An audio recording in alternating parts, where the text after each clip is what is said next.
trobarien la solució al seu camí.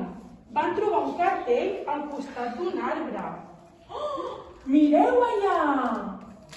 Què és això? Oh, és un cartell! Què posa? Què posa? Posa, soc un arbre màgic. Si dius les paraules màgiques, ho veuràs. Era un arbre màgic amb una porta que només podrien obrir si deien les paraules màgiques. Hola! Però, quines són les paraules màgiques? Jo ho sé. Abracadabra!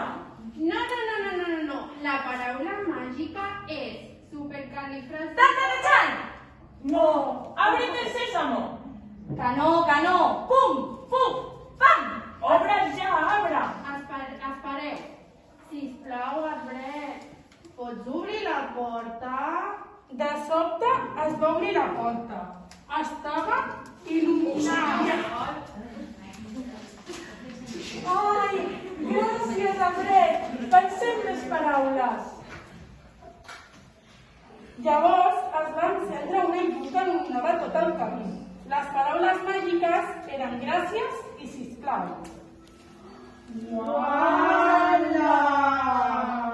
Nenes, hem d'anar per aquest camí. Aviam, jo tinc una mica de por. No hi vull anar. Hem d'anar per trobar la solució al mal de panxa, Irene. Vale, anem-hi. Les tres amigues van decidir seguir per aquell camí que tanta intriga els causava. Mireu! Quantes pedres! Uau!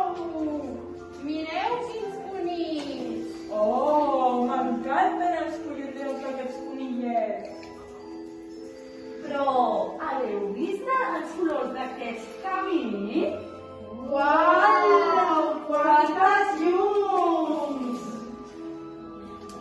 Estic molt cansada. Queda molt? No, Irene, no queda molt. No tinguis por.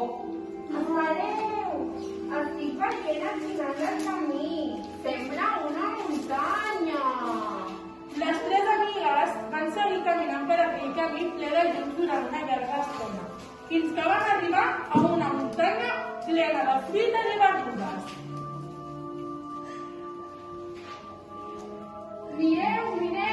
Aquest és el final del camí.